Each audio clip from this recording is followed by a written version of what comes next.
제사 정말 꼭 지내야 할까요? 이런 고민 요즘 많은 분들이 하고 계시죠. 특히 추석이나 설날이 다가오면 가족들 사이에서 이런 대화가 오고 갑니다. 올해는 제사 어떻게 할까? 차례상 준비하는 게 너무 부담스럽네. 아이들도 귀찮아하는데 굳이 해야 하나? 얼마 전에 상담을 받으러 오신 45살 김정희 씨의 이야기를 들려드릴게요.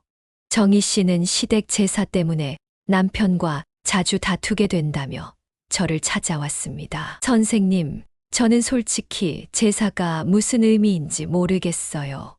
새벽부터 일어나서 음식 준비하고 돈은 돈대로 들고 가족들은 다 피곤해하고요. 시어머니는 전통이라고 하시는데 저는 그냥 형식적인 것 같아서 마음이 무거워요. 정희 씨의 솔직한 고백을 들으면서 이분뿐만 아니라 정말 많은 분들이 이런 고민을 하고 계시는구나 싶었습니다. 실제로 제가 상담을 하면서 만난 분들 중에 제사나 차례를 둘러싼 갈등으로 마음이 아픈 분들이 정말 많았어요. 어떤 분은 돌아가신 부모님이 뭘 알겠냐 회의적인 마음을 드러내기도 하고, 또 다른 분은 집안 어른들 눈치 때문에 어쩔 수 없이 하고 있다고 하시기도 했습니다. 이런 현실적인 고민들을 보면서 저는 늘 생각했습니다. 과연 제사의 본래 의미는 무엇일까? 우리는 왜 이 전통을 이어받아 왔을까? 요즘 젊은 세대는 더욱 직설적입니다. 할머니, 할아버지가 진짜 제사상을 보고 계신가요? 차라리 그 돈으로 산 사람들 도우면 안 될까요? 이런 질문들을 들을 때마다 저는 오히려 반가웠습니다. 왜냐하면 이런 의문들이야말로 제사의 진정한 의미를 찾아가는 출발점이 되기 때문이거든요. 통계청 자료를 보면 최근 들어 명절 제사를 간소화하거나 아예 생략하는 가정이 늘어나고 있다고 합니다. 특히 젊은 부부들 사이에서는 기존의 복잡한 제사 방식보다는 간단한 추모 형식을 선호하는 경향이 뚜렷해지고 있어요. 이런 변화를 두고 어떤 분들은 전통이 사라져간다며 안타까워하시고, 또 어떤 분들은 시대에 맞게 바뀌는 것이 당연하다고 말씀하십니다. 그런데 여기서 중요한 건 형식의 변화가 아니라 그 안에 담긴 마음의 의미예요. 제가 30여 년간 불교, 경전을 공부하고 수많은 분들의 삶의 고민을 들어오면서 깨달은 것이 하나 있습니다. 제사는 단순히 돌아가신 분을 위한 것이 아니라는 사실이에요. 그것은 바로 지금 이 자리를 살아가는 우리 자신을 위한 수행이라는 것입니다. 39살 박민수 씨의 경우를 한번 들어보세요. 민수 씨는 아버지가 돌아가신 후 몇 년간 제사를 지내지 않았습니다. 아버지께서 생전에 종교도 없으셨고 굳이 형식적인 절차를 밟을 필요가 있나 싶어서요. 그런데 어느 날 문득 아버지 생각이 나면서 마음이 무너져 내리는 걸 경험했다고 해요. 그때 깨달았어요.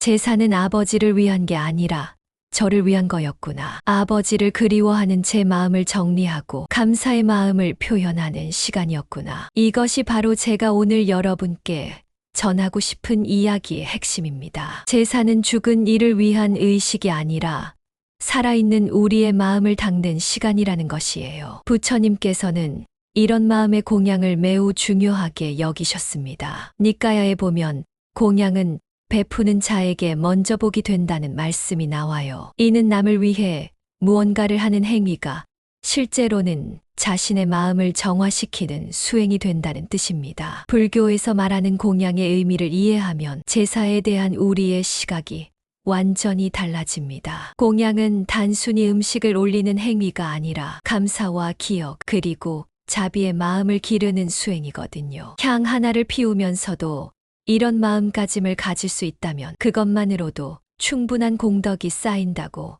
부처님은 말씀하셨어요. 저는 지금까지 수많은 분들과 이런 이야기를 나누면서 한 가지 확신하게 된 것이 있습니다. 제사의 형식은 시대에 따라 바뀔 수 있지만 그 안에 담긴 마음의 본질은 변하지 않는다는 것이에요. 조상에 대한 감사, 생명의 소중함에 대한 깨달음, 그리고 지금 내가 누구 덕분에 이 자리에 서 있는지에 대한 겸손한 성찰. 이런 마음들이야말로 제사가 우리에게 주는 진정한 선물입니다. 오늘 이 시간에는 제사의 진짜 의미부터 시작해서 부처님께서 말씀하신 공양의 깊은 뜻, 그리고 우리가 지금 당장 어떻게 이 전통을 내 삶의 수행으로 바꿀 수 있는지에 대해 차근차근 이야기해 드리려고 합니다. 형식에 얽매이지 않으면서도 그 본질을 잃지 않는 방법, 가족 간의 갈등을 줄이면서도 조상에 대한 예를 다하는 방법, 그리고 무엇보다 내 마음이 편안해지는 제사의 자세에 대해 함께 나눠보겠습니다. 혹시 지금 제사를 둘러싼 고민이 있으시거나 가족들과의 의견 차이로 마음이 무거우신 분들이 계시다면 오늘 이 이야기가 조금이나마 도움이 되었으면 좋겠습니다. 부처님의 지혜로운 가르침 속에서 우리는 분명 답을 찾을 수 있을 거예요. 그렇다면 제사의 진정한 의미는 무엇일까요? 이 질문에 대한 답을 찾기 위해서는 먼저 불교에서 말하는 공양의 개념부터 이해해야 합니다. 공양은 단순히 음식을 차려놓고 절을 하는 행위가 아니에요. 그것은 내 마음속 깊은 곳에서 우러나오는 감사와 자비의 표현입니다. 저에게 상담을 받으러 왔던 50살 최영숙 씨의 이야기를 들려드릴게요. 영숙 씨는 시어머니가 돌아가신 후 첫 기일을 맞으면서 큰 혼란을 겪고 있었습니다. 선생님, 솔직히 말씀드리면 시어머니와 사이가 그리 좋지 않았어요. 생전에 많이 부딪히기도 했고요. 그런데 이제 제사를 지내야 한다고 하니까 마음이 복잡해요. 진심이 아닌 상태로 절을 해도 되는 건가요? 영숙 씨의 질문을 들으면서 저는 이렇게 말씀드렸습니다. 그 복잡한 마음 자체가 바로 수행의 시작점입니다. 부처님께서는 완벽한 마음이 아니어도 괜찮다고 하셨어요. 오히려 그 어려운 마음을 인정하고 받아들이는 것이 진정한 자비의 시작이라고 하셨습니다. 니까야에 보면 이런 말씀이 나와요. 마음이 어지러울 때 향을 피우면 그 향기가 먼저 자신의 마음을 정화시킨다.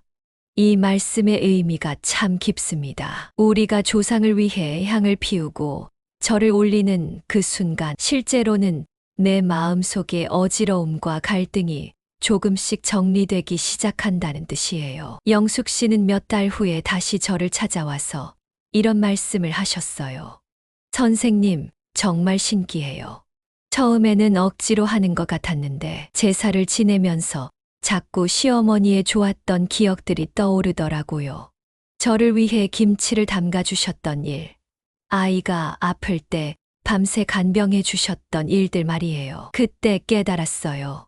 제사는 망자를 위한 게 아니라 정말로 저를 위한 시간이었구나. 이것이 바로 부처님께서 말씀하신 공양의 힘입니다. 우리가 정성으로 무언가를 올리는 그 행위 자체가 내 마음을 변화시키는 수행이 되는 거예요.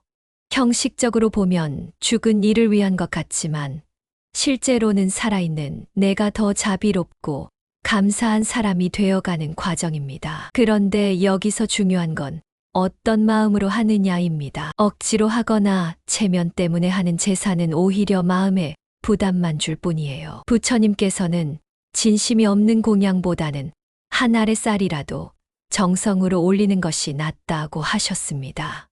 47살 이동현 씨의 경우를 보면 이해가 더 쉬울 거예요. 동현 씨는 아버지와의 관계가 좋지 않았습니다. 아버지는 술을 많이 드시고 가족들에게 상처를 많이 주셨거든요. 아버지가 돌아가신 후 동현 씨는 몇 년간 제사를 지내지 않았어요. 왜 그런 아버지를 위해 제사를 지내야 하나 하는 마음이었죠. 그런데 어느 날 동현 씨가 저에게 이런 말을 했어요. 선생님, 요즘 아이를 키우면서 깨달은 게 있어요. 부모가 된다는 것이 얼마나 어려운 일인지 알겠더라고요. 아버지도 나름대로는 최선을 다하셨던 것 같아요. 비록 서툴렀지만 말이에요. 그래서 동현 씨는 다시 제사를 지내기 시작했습니다. 하지만 예전처럼 복잡한 상차림은 하지 않았어요. 그냥 아버지가 좋아하셨던 소주 한 잔과 안주 하나만 올렸습니다. 그 순간 느꼈어요. 아, 이것이 진짜 제사구나. 형식이 아니라 마음이구나. 동현 씨의 이 깨달음이야말로 부처님께서 말씀하신 공양의 참뜻입니다. 부처님께서는 목련존자의 이야기를 통해서도 이런 가르침을 주셨어요. 목련 존자가 지옥에 떨어진 어머니를 구하기 위해 온갖 공양을 올렸지만 소용이 없었죠. 그런데 스님들과 함께 마음을 모아 진심으로 공양을 올렸을 때 어머니의 고통이 풀렸다고 합니다. 여기서 중요한 것은 공양의 규모가 아니라 마음의 정성이었어요. 그렇다면 우리는 어떻게 해야 할까요? 먼저 제사에 대한 부담을 덜어내야 합니다. 꼭 큰 상을 차릴 필요도 없고 꼭 정해진 날짜를 지킬 필요도 없어요. 한 그릇의 밥, 한 잔의 물에라도 진심을 담을 수 있다면 그것으로 충분합니다. 가족들과 의견이 다를 때는 어떻게 해야 할까요? 이런 질문을 많이 받아요. 우리 집은 며느리가 모든 걸 준비해야 한다고 하는데 너무 힘들어요. 시댁에서는 전통 방식을 고집하는데 저희는 간소하게 하고 싶어요. 이럴 때는 대화가 필요합니다. 하지만 서로를 설득하려 하지 마세요. 대신 각자의 마음을 이해하려고 노력해 보세요. 부처님께서는 화합이 가장 아름다운 공양이라고 하셨습니다. 가족들 사이에 갈등이 생기는 제사라면 차라리 각자 조용히 마음속으로 조상을 그리워하는 시간을 갖는 것이 더 나을 수도 있어요. 형식보다 중요한 것은 화목한 마음이니까요. 결국 제사의 진정한 의미는 이겁니다. 그것은 내가 오늘 누구 덕분에 이 자리에 서 있는지를 되새기는 기억의 의식이에요. 그 기억은 지혜가 되고 자비가 되어서 지금 내 삶을 지탱하는 뿌리가 됩니다. 절은 조상에게 드리는 것 같지만 실제로는 나 자신에게 다짐하는 마음입니다. 이제 정리해 볼 시간이 왔네요. 오늘 우리가 함께 나눈 이야기들을 통해 한 가지 분명해진 것이 있습니다. 제사는 죽은 이를 위한 것이 아니라는 사실이에요. 그것은 지금 이 순간을 살아가는 우리 자신의 마음을 정리하고 다듬는 소중한 수행의 시간입니다. 몇 년 전에 제가 만났던 63살 한명자 씨의 이야기로 시작해 볼게요. 명자 씨는 남편을 먼저 보내고 혼자 살면서 매년 기일마다 큰 상을 차리느라 몸도 마음도 지쳐 있었어요. 선생님, 이제 나이도 들고 몸도 아픈데 예전처럼 제사를 지낼 수가 없어요. 그런데 간단하게 하면 남편한테 미안할 것 같고 자식들 눈에도 게을러 보일까봐 걱정이에요. 저는 명자 씨에게 이렇게 말씀드렸어요. 어머니, 부처님께서는 마음의 정성이 가장 큰 공양이라고 하셨습니다. 몸이 힘드시면 향 하나만 피우고 조용히 남편분을 그리워하는 마음만 가져도 충분해요. 그 진심 어린 그리움이야말로 가장 아름다운 제사입니다. 그 후 명자 씨는 매년 기일에 간단한 밥 한 그릇과 물 한 잔만 올리고 조용히 남편과의 추억을 되새기는 시간을 갖기 시작했어요. 몇 달 후에 만났을 때 명자 씨의 표정이 한결 편안해져 있더라고요. 선생님 말씀대로 하니까 오히려 남편이 더 가깝게 느껴져요. 예전에는 음식 준비하느라 정신없어서 정작 남편 생각할 시간이 없었는데 이제는 온전히 남편과 함께하는 시간이 된 것 같아요. 이것이 바로 제가 여러분께 전하고 싶었던 핵심입니다. 제사의 형식은 중요하지 않아요. 중요한 것은 그 시간을 통해 내 마음이 어떻게 변화하느냐는 것입니다. 부처님께서 니까야에서 말씀하셨듯이 공양은 주는 자에게 먼저 복이 된다는 것, 바로 이 의미예요. 그렇다면 우리는 구체적으로 어떻게 해야 할까요? 먼저 제사에 대한 부담감부터 내려놓으세요. 꼭 큰 상을 차려야 한다는 생각, 꼭 정해진 방식을 따라야 한다는 생각, 이런 것들 말이에요. 부처님께서는 마음이 있는 곳에 부처가 있다고 하셨습니다. 진심이 담긴 작은 정성이 형식적인 큰 공양보다 훨씬 값진 거예요. 33살 김태현 씨의 변화를 보면 이해가 쉬울 거예요. 태현 씨는 처음에 아내와 함께 상담을 받으러 왔어요. 시댁 제사 때문에 부부 갈등이 심했거든요. 저희는 간소하게 하고 싶은데 어머니께서 전통을 지켜야 한다고 하세요. 매번 명절 때마다 스트레스를 받아요. 저는 태현 씨 부부에게 이런 제안을 했어요. 가족 모두가 편안한 마음으로 할 수 있는 방법을 찾아보세요. 어머니께는 전통의 의미를 설명드리고 여러분은 그 의미를 살리면서도 현실적으로 가능한 방식을 제안해 보세요. 중요한 것은 서로를 이해하려는 마음이에요. 몇 달 후 태현 씨가 다시 연락을 주었어요. 선생님, 정말 신기해요. 어머니와 대화를 해보니까 어머니도 사실은 부담스러워하고 계셨더라고요. 이제는 온 가족이 함께 간단하게 차례상을 차리고 각자 돌아가면서 고인에 대한 추억을 이야기하는 시간을 가져요. 오히려 예전보다 더 의미 있는 시간이 된 것 같아요. 이런 변화가 가능한 이유는 무엇일까요? 바로 제사의 본질을 이해했기 때문이에요. 제사는 조상에 대한 감사와 기억, 그리고 가족 간의 화합을 위한 시간이거든요. 이 본질만 잃지 않는다면 형식은 얼마든지 바뀔 수 있어요. 혹시 지금 혼자 계신 분들은 어떻게 하면 될까요? 꼭 가족들과 함께 해야 한다는 부담감도 내려놓으세요. 조용히 혼자서 향 하나 피우고 돌아가신 분을 그리워하는 마음만 가져도 충분한 제사예요. 부처님께서는 혼자서도 진심으로 올리는 공양이 1000명이 모여서 형식적으로 올리는 공양보다 낫다고 하셨어요. 또 중요한 것 하나는 제사를 통해 나 자신을 돌아보는 시간을 갖는 거예요. 조상들의 삶을 생각해 보면서 내가 지금 어떻게 살고 있는지, 무엇에 감사해야 하는지를 되새겨 보세요. 이런 성찰이야말로 제사가 주는 가장 큰 선물입니다. 가족들과 의견이 다를 때는 서로를 설득하려 하지 말고 이해하려고 노력해 보세요. 전통을 중요하게 생각하는 분들도 나름의 이유가 있고 변화를 원하는 분들도 충분한 이유가 있어요. 그 서로 다른 마음을 인정하고 받아들이는 것, 그것 자체가 자비의 수행입니다. 무엇보다 제사를 지내면서 마음이 무거워지거나 갈등이 생긴다면 잠시 멈춰서 생각해 보세요. 내가 지금 왜 이 일을 하고 있는가? 억지로 하는 제사는 오히려 독이 될 수 있어요. 진심이 우러나올 때까지 기다리는 것도 지혜입니다. 부처님께서는 모든 것은 마음으로부터 나온다고 하셨어요.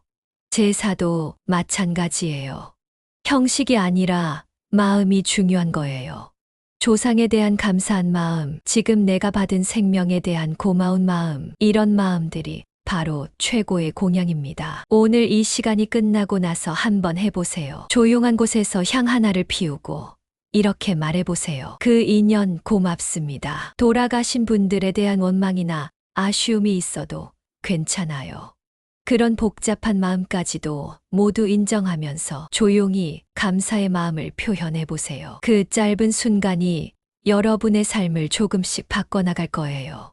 더 감사하고, 더 겸손하고, 더 자비로운 사람이 되어가는 시간이 될 것입니다. 이것이 바로 부처님께서 말씀하신 공양의 힘이에요. 제사는 끝이 아니라 시작입니다. 조상들로부터 받은 생명과 사랑을 바탕으로 지금 이 순간을 더 의미 있게 살아가겠다는 다짐의 시간이에요. 그런 마음으로 하루하루를 살아간다면 우리의 삶 자체가 가장 아름다운 제사가 될 것입니다. 오늘 이 이야기가 여러분의 마음에 작은 울림이라도 되었다면 정말 기쁠 것 같아요.